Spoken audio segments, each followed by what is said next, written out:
على نور يهدي الله لنوره من يشاء روشنی پر روشنی اللہ اپنے نور کی طرف جس کی چاہتا ہے رہنمائی فرماتا ہے.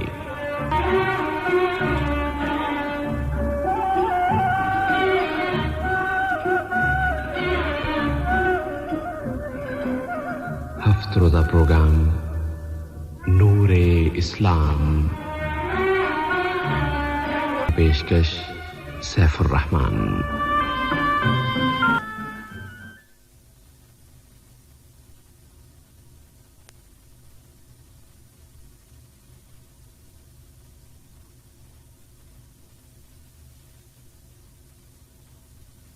محمد النبی الکریم وصحبہ اجمعین. جمعہ 9 محرم سن 1442 ہجری بمطابق 28 اگست 2020 کی شام اردو ریڈیو سے پروگرام نور اسلام سننے والوں کی خدمت میں محترم مولانا عبدالباسط العمری، ہمارے اسٹوڈیو آپریٹر ہشام البلوچی اور سیف الرحمان کا سلام و تحیات. سامعین، پروگرام کے معمول کے مطابق پہلے حصے میں ٹیلی فون کے ذریعے آپ سامعین کے سوالات وصول کیے جائیں گے اور دوسرے حصے میں ٹیلی فون پر آنے والے یا ایس ایم ایس پر آنے والے سوالات پروگرام میں شامل کیے جائیں گے. ایس ایم ایس کے لیے نمبر ہے 92080، جبکہ ٹیلی فون نمبرز ہیں 44131280 اور 44874299. آج کے پروگرام کی پہلی کال ریسیو کرتے ہیں اور دیکھتے ہیں کہ کون صاحب کیا پوچھنا چاہتے ہیں. ہلو، السلام علیکم. ہلو، السلام علیکم. وعلیکم السلام ورحمۃ اللہ وبرکاتہ.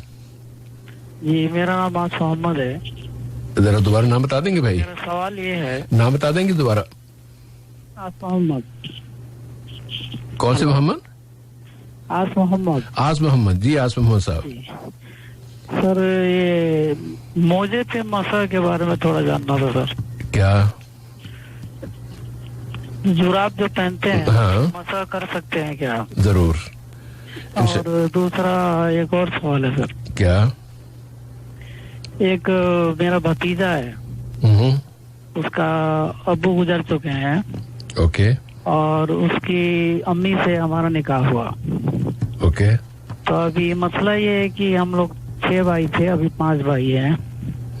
تو ان 6 بھائیوں کا حصہ اس کو ایک الگ سے ملے گا یا میرے حصے میں اس کا حصہ ہے؟ کس کے حصے کی؟ بیٹے کا میراث کس کی تقسیم ہو رہی ہے بھائی؟ 6 بھائیوں کی تو نہیں ہو رہی نا، ایک بھائی کی ہو رہی ہے جو فوت ہوئے. ان کی میراث تقسیم ہو رہی ہے یا کسی اور کی ہے؟ نہیں، ان کی بھی ہے. بڑے بھائی تھے وہ. اوکے. انہوں نے کما کے اس میں زمین گھر میں سب کیا تھا. اوکے. لیکن ابھی مسئلہ یہ ہے کہ اس کو اس لڑکے کو ملنا چاہیے یا نہیں ملنا چاہیے اسلامی طریقے کے حساب سے. میراث میں حصہ ملنا چاہیے کہ نہیں؟ ان کے اور کوئی بھائی بہن، کوئی رشتہ دار اور کوئی ہے یا نہیں؟ ان سے ایک ہی لڑکا ہوا تھا، اس کے بعد وہ انتقال ہو گئے. اوکے. اس کے بعد اس کا نکاح اس کی امی کا میرے سے ہوا. ٹھیک ہے. نہیں، وہ نکاح ہونے والا، نکاح کا مسئلہ تو الگ ہے نا. ہم یہ میراث تقسیم کرنا چاہیں گے تو میراث میں جو فوت ہوا شخص ہے اس کے وارثوں کا تعین کرنا ہے. تو رشتہ داروں کو پتہ چلے تو پتہ چلے کہ کون وارث ہوتا ہے کون نہیں. صحیح ہے نا. تو اب اس میں ایک لڑکا ہے بس، اور ایک لڑکا ہے اور اس کی بیوہ ہے جو اب آپ کی بیوی بن چکی ہیں. جی. ٹھیک ہے. تو ان دونوں کے درمیان میراث کی تقسیم کا معاملہ ہے. اس میں لڑکے کو ملے گا کہ نہیں ملے گا یہ آپ پوچھنا چاہ رہے ہیں؟ جی. انشاءاللہ ابھی جواب آئے گا. تو 6 بھائی میں ایک حصہ اس کو ملے گا یا نہیں ملے گا؟ 6 بھائی کہاں سے آ گئے سر؟ 6 بھائی تھے نا ہم لوگ. نہیں، آپ تو دیکھیں بھائی، آپ بھائیوں کی تقسیم کا مرحلہ تو بعد کا آتا ہے. پہلے تو جو بنیادی رشتہ دار ہوتے ہیں پہلے ان کا تعین کیا جاتا ہے نا. ان کا تعین میں آپ نے ایک لڑکا بتایا اور ایک اس کی بیوہ بتائی. اچھا، اس کے بعد آپ بھائیوں کو بھی اس کا حصہ ملے گا نہیں ملے گا؟ آپ حقدار بنتے ہیں نہیں بنتے ہیں یہ پوچھ لیتے ہیں. یہ تو ہمارا الگ مسئلہ ہے. ہم تو الگ، ہم حصے دار ہیں، وہ الگ ہو گیا. ہم 6 بھائی میں ہم ایک الگ ہے. ٹھیک ہے نا. بالکل صحیح. اس کا ایک بیٹا ہے.